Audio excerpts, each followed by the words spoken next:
Taylor Elwood here, and tonight's topic is in regards to a question that I was asked a little bit ago by someone who asked me, is there a way to apply magic to change current events to, address some of the things that are happening politically, socially, climate-wise, et cetera, in the world, where we live in a world where it just seems like there are perilous times right now, where things don't seem to be going well, and is there a way to apply magic toward making some changes? And I've been thinking about this question for a little while now, and I guess it's appropriate that I share it this week when we consider, everything that's happened this week, at least in politically in the U.S., and share some thoughts on this. And I'm going to take a controversial stance on this, which may not make some of you happy. But hey, I'm not here to make you happy. I'm here to share with you my perspective, and if you don't like my opinion, that's okay. I think that when it comes to applying magic to change current events, to whether it's to address climate change or political unrest or a variety of other things that could equally apply, I think that, certainly we can work with magic in that regards. I also think that we have to sometimes really examine why we're doing it and whether it's really in our best interest to be doing it and whether it's in the best interest of the whole situation. Now, I can almost imagine the knee-jerk reaction. Like, why wouldn't it be in the best interest of us for us to do magic to counteract climate change or to counteract, the political message of Trump or the political message of so-and-so or whatever else? And I get it. But my thought on that is this.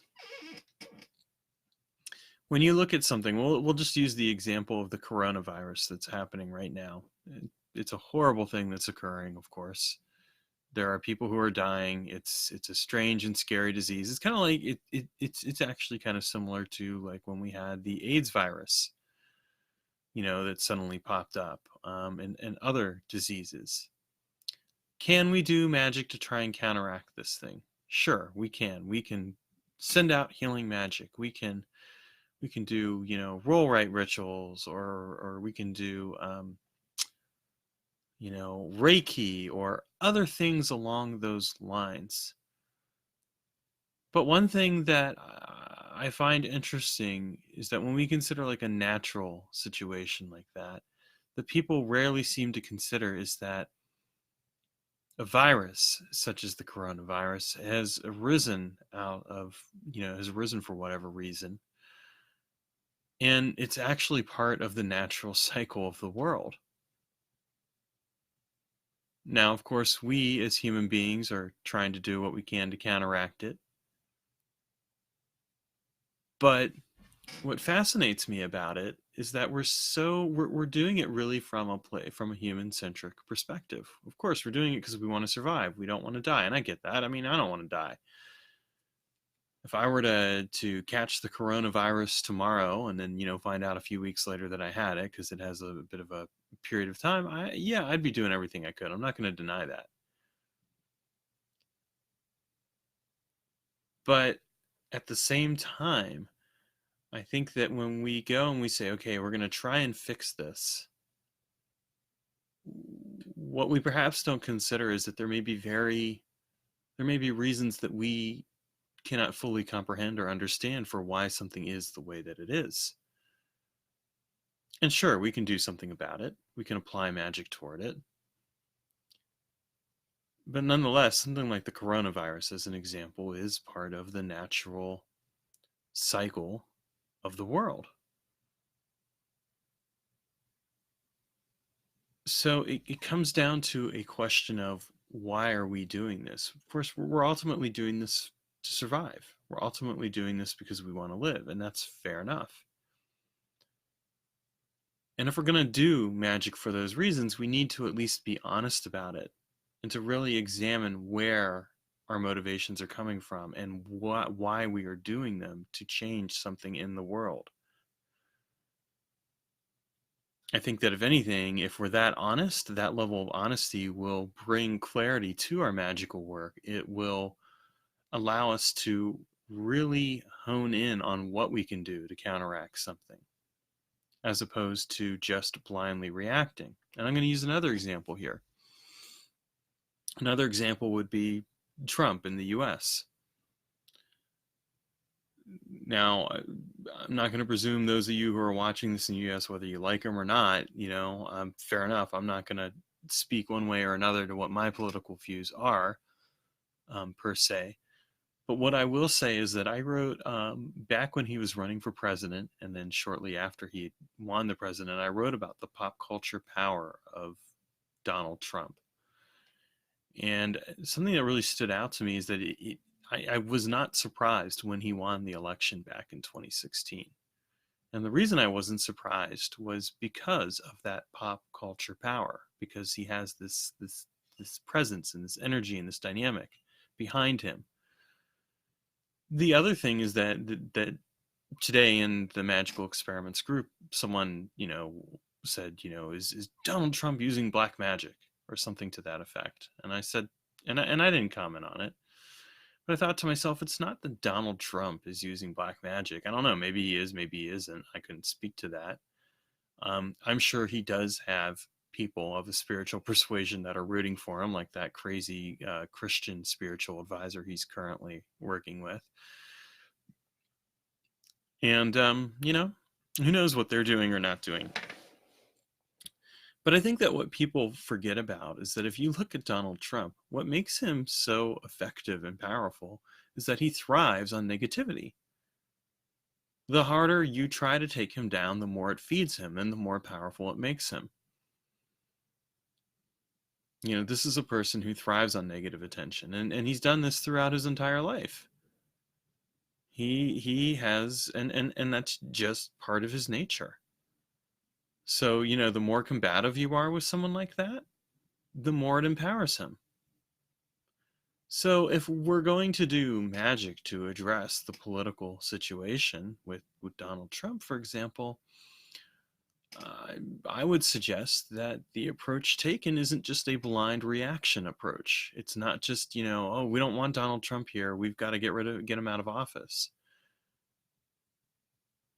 If you're going to do magic for the purpose of, changing the political landscape, then you need to really be aware of the powers that be that are already existing in that political landscape and how they will impact that.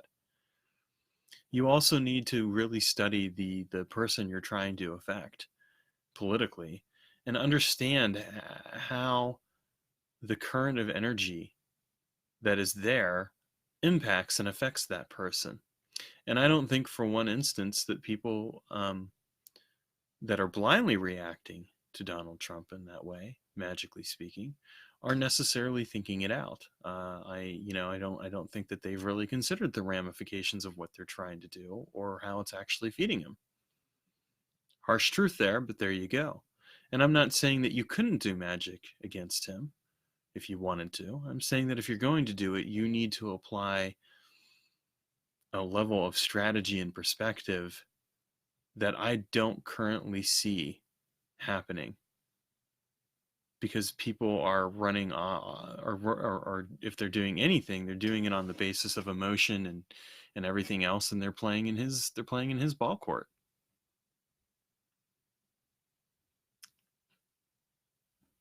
So I think that when we look at these things, we really need to consider that. Now I want to share another example, and this is one where I think people really approach this in the smart way. This had to do with the wildfires in Australia. As you may all know, there was a period of time there, and still may be, but there were a lot of wildfires in Australia. There were people dying, there was wildlife dying, everything else. It was so hot there. And so one of the things that I saw happen is that people started doing magical work toward changing the weather there. and toward bringing more rains and basically trying to get the water element in balance, to balance out the fire element, and to you know take corrective action in that way. And from what I saw, I thought it was a very strategic approach. I saw people working with archangels and working with elemental kings and doing other work along those lines. And I think that what made it effective was that it is that they put some serious perspective and thought into what they were doing.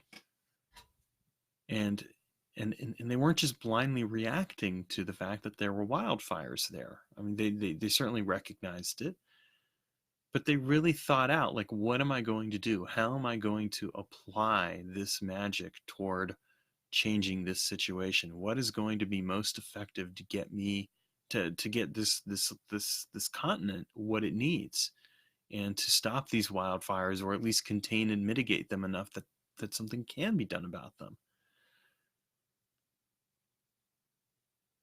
So I think that, like, when we look at applying magic to change current events and address issues that are happening in the world, we really need to look at it from a place where we step back from the emotions that we're feeling, and we approach it from from a clinical, analytical perspective, where we're really examining how we're going to apply magic toward these things. I know for me, when it comes to my own social causes that I support, my approach to applying magic to those situations is to find ways to really uncover and display the truth of a situation. To Because to my mind, if you want to change people's perspectives on a situation, on a political situation as an example, or a social situation, then you have to help them discover the truth and to be able to see their own role and culpability in creating the situation as it is, because otherwise it's not going to change. And that's not easy work to do. The other thing, and I'm going to speak to this from a very practical aspect, is that it's not enough to just do magic for making these changes. And yes, I know I talk about magic a lot and what magic can do, but a lot of times I think that people get so hooked on using magic to try and solve a problem that they forget there are other solutions. For example, um, if you're concerned about the environment, why not go and volunteer and spend part of a day picking up trash, or doing something else? I mean, one of the things that I like to do, for example, is go to Free Geek, which is a local um, nonprofit where they work on recycling electronics, and I go there every so often and spend some time there helping with that, because it's a cause I believe in and support. I'm going there and physically doing something. I mean, I can do magical work to make people more aware of the dangers of not recycling electronics, sure, but I could also just go and volunteer and let that action in and of itself matter. Or if you have a particular political cause or something else, then consider donating money to support that cause. It doesn't even have to be a lot of money. $5 put towards your favorite candidate, and what you believe in can go a long way toward making a difference. One of the things that I've donated to in over the years at different times is elephant shelters and things like that, because that's a cause that I believe in. And so I believe in putting my money where my mouth is. There is power in taking action outside of magical work as well. And again, I'm not knocking the fact that we can do magic, but if we're going to do magic, why not align it with our own actions that are outside of that? Why not, for example, go and volunteer somewhere and actually do something to help the environment?